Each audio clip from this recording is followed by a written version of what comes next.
हमने इससे पहले क्लास में बताया था कि अंग्रेज जब भारत आए तो एक सिस्टमैटिक तरीके से भारत को गुलाम बनाने की योजना के साथ आए। शुरू में उन्होंने विद्रोह नहीं किया था। शुरू में राजा के साथ आपस में बातचीत की, फिर धीरे धीरे आज सबसे पहले देखते हो कि 1757 प्लासी का युद्ध होता है, उसके बाद बक्सर का युद्ध होता है। उसके बाद देखते हो कि भारत में द्वैध शासन की शुरुआत होती है, फिर सहायक संधि को लागू करता है, फिर डलहौजी की हड़प नीति आती है, फिर हम देखते हैं कि जमींदारी व्यवस्था, रैयतवाड़ी व्यवस्था और महलवाड़ी व्यवस्था। तो इस तीनों व्यवस्था के बाद देखना कि भारत में धीरे धीरे परिवर्तन की लहर शुरू हो जाती है। जब ये सारी व्यवस्था को वो लागू कर देता है तब वो समझता है कि इस व्यवस्था को आखिर बनाए कैसे रखें, है ना।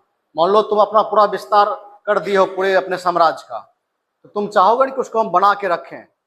तो जब अंग्रेजों ने भारत में अपने पैर जमा लिए, आर्थिक नीति में बदलाव ले आया, उसके बाद सेना पुलिस का मतलब वो स्ट्रक्चर तैयार कर लिया कैसे करना है, तो उसे यह महसूस हुआ कि इस पूरी व्यवस्था को बनाए रखने के लिए हमें पुलिस भी चाहिए, सेना भी चाहिए और हमें एक अच्छा सिविल सेवक भी चाहिए जो हमारी मदद करे। ठीक है, तो उसमें हुआ ये कि उन्होंने अपने तरीके से व्यवस्था लागू की। जैसे कि मान लो सेना अपने तरीके से बनाया, पुलिस अपने तरीके से बनाया, सिविल सर्वेंट को अपने तरीके से बनाया। तो इन सब का उद्देश्य ये था कि कैसे जो हमने व्यवस्था बना रखी है उसको बनाए रखते हुए उससे ज़्यादा से ज़्यादा धन इकट्ठा किया जाए ताकि हमें बीच में बाधा ना कोई पहुंचाए। तो कलेक्टर जो था, जिसको हम आज आईएएस बोलते हैं, उसका मुख्य काम उस समय ये था कि कैसे अंग्रेजों के जो जितने राजस्व होते हैं, कमाई होती है, वो सब इकट्ठा करके अंग्रेजों के पास पहुंचाए। सेना का काम ये था कि मान लो कोई बाहरी आदमी हमला ना कर दे, यानी कि बाहरी शक्ति कोई हमला ना कर दे, देश के बाहर के जो कुछ विदेशी ताकतवर शक्तियां हैं। और जो पुलिस थी, है ना, उसका काम था कि देश के अंदर कोई विद्रोह ना हो जाए, यानी कि तीनों तरीकों से मजबूत कर लिया। राजस्व लगातार आता रहे, कानून व्यवस्था बनी रहे, उसके लिए सिविल सर्वेंट बना दिया। सेना का काम कर दिया कि बाहर से कोई अटैक ना करे, और पुलिस का काम कर दिया कि तुम अंदर के विद्रोह को दबा के रखोगे। जब ये व्यवस्था बना दी तो धीरे धीरे उसने अपनी रणनीति को लागू करना शुरू किया। तो तुम देखोगे कि अभी हमने ये बताया कि 3.5 लगभग लाख, यानी कि 3.11 लाख उस समय जो ब्रिटिश सेना थी, उसमें 2.66 लाख, लगभग 2.5 लाख सिर्फ भारतीय फौज शामिल थे उसमें। ये कोई आंकड़ा नहीं है, समझने की बात है। यानी कि हमारे पास अगर 3.5 लाख सेना थी तो 3.5 लाख ब्रिटिश सेना में से सिर्फ 2.5 लाख हमारी सेना थी जो ब्रिटिश के इशारे पे काम कर रही थी। इसका मतलब ये हुआ कि हमारे लोग ही हमें पीट रहे थे। इसका मतलब यही हुआ, यानी कि जो हमारे बीच के लोग, जो किसान के बच्चे लोग थे या किसान थे जो सेना में शामिल हो गए थे, वही लोग फिर हमारे लोगों को पीट रहे थे। इसका कारण क्या था? इसका मुख्य कारण था कि उन सभी लोगों में राष्ट्र प्रेम की भावना का अभाव होना।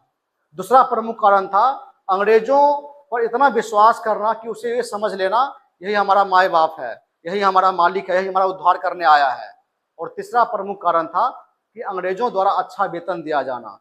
इन सभी पर प्रलोभन से क्या हुआ कि भारत के कुछ लोग धीरे धीरे अंग्रेजों के प्रभाव में आ गए और धीरे धीरे 1, 2, 10 व्यक्ति से 2.5 लाख की फौज हमारे लोग ब्रिटिश सेना में शामिल हो गए। और जब भी कोई विद्रोह होता था वही हमारे लोगों को पीटते थे। अभी जो जंतर मंतर पे प्रोटेस्ट हुआ था, इसमें यही मुद्दा उठाया गया कि हमारे बच्चे को हमारी पुलिस पीट रही है। जब मैं ये बात सुन रहा था तो मेरे रोंगटे खड़े हो गए और मुझे उस समय के ब्रिटिश हुकूमत की याद आई कि जब 3.5 लाख सेना ब्रिटिश में थी, उसमें 2.5 लाख हमारी ही सेना थी और वही लोग हमारे लोगों को पीट रहे थे। तो आज लगभग वही स्थिति देखने को हमें मिल रही थी। इसीलिए ब्रिटिश सेना ने बहुत ही सोच समझकर एक स्ट्रक्चर तैयार किया ताकि विद्रोह को दबाया जा सके। जब विद्रोह दबा हुआ रहेगा तो राजस्व की वसूली करनी आसान हो जाएगी, धन कमाना आसान होगा, व्यापार करना आसान रहेगा। क्योंकि जब कानून व्यवस्था बनी हुई रहती है किसी भी देश की, तभी जाके व्यापार होता है। शुरू में ये मतलब भ्रांति थी बिहार के बारे में कि बिहार में कट्टा चलता है, बिहार में गोली बम चलता है, इसलिए लोग व्यापार करने नहीं आते हैं। ये एक धारणा बना ली गई थी। क्या ऐसा कुछ है? इसका मतलब है कि कानून व्यवस्था के बारे में अगर किसी का विश्वास टूटा तो व्यापार भी प्रभावित होता है, हमारी अर्थव्यवस्था भी प्रभावित होती है। इसीलिए ब्रिटिश ने बहुत ही सोच समझकर इन सारी व्यवस्थाओं को लागू किया, लेकिन वो हमारे फायदे के लिए नहीं था, वो उसके फायदे के लिए था। अंग्रेज में जितने भी लोग भारत की तरफ से शामिल हुए थे वो सभी ये मानते थे कि अंग्रेज हमारे हित के लिए है और अंग्रेजों के रहने से हमारा भला होगा। शुरू में लंबे समय तक, जब आगे तुम पढ़ोगे, नरमपंथी जो लोग थे उनका विचार थोड़ा बहुत इसी बात से मिलता जुलता था कि हम उसे दया याचिका से प्रार्थना करके अपनी बात मनवा के अंग्रेजों की बात को हम मतलब कहीं न कहीं समझकर उसको मनवा लेंगे। लेकिन जब धीरे धीरे उग्रवादी लोग आ गए, यानी कि जिसको गरम दल बोलते हैं, तब जाके उन्होंने बोला कि नहीं, ये बात का देवता नहीं है, ये मार का देवता है, इसको जब तक लात घुसा नहीं पड़ेगा कि भारत नहीं छोड़ेगा। इस भावना के साथ देखना गरम दल वाले लोग आते हैं, जिसमें तुम पढ़ते हो चंद्रशेखर आजाद का नाम पढ़ते हो, भगत सिंह का नाम पढ़ते हो, है ना, अशफाकुल्ला खां का नाम पढ़ते हो। ये सारे जो लोग थे ये इस बात में यकीन करते थे कि अंग्रेजों के प्रति हमारा रवैया जब तक सख्त नहीं होगा तब तक अंग्रेज भारत से नहीं जाएंगे।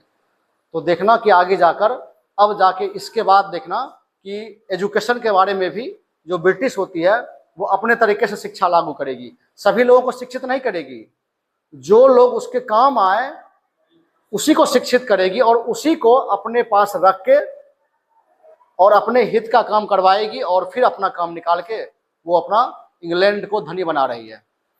यानी कि जो कुछ भी अंग्रेज करते थे, एक लाइन में आपको समझना है कि अंग्रेज भारत में अगर खांसी भी करता था, छींकता भी था, तो उसके पीछे कोई उद्देश्य होता था, मनसा होती थी। समझने के लिए बता रहे हैं, यानी कि उसका एक भी कदम हमारे लोगों के हित के लिए नहीं था, उसके अपने हित कैसे पूरे हों इसी के लिए हर कदम उठाता था। उसी में हमें कई बार लगता था कि वो हमारे हित की बात कर रहा है, हमें ब्रिटिश सेना में शामिल कर लिया, हमें नौकरी दे रहा है, तुम्हें नौकरी नहीं दे रखा है, तुम्हें गुलाम बना रखा है ताकि तुम सोच ना पाओ, है ना, तुम हमारे खिलाफ विद्रोह ना कर पाओ। इसीलिए देखना, और इसीलिए कहा भी जाता है कि 1857 की क्रांति में वो सेना जो थी वो वर्दीधारी किसान थी। इसका मतलब ये हुआ कि वही लोगों को बाद में एहसास होता है कि हमारे लोगों को सता रहा है, हमारे लोगों को पीट रहा है और हमसे पिटवा रहा है, इसका मतलब है कि हमारे साथ ही छलबाजी कर रहा है, हमारे साथ विश्वासघात कर रहा है। तब जाके 1857 की क्रांति होती है। समझ में आया?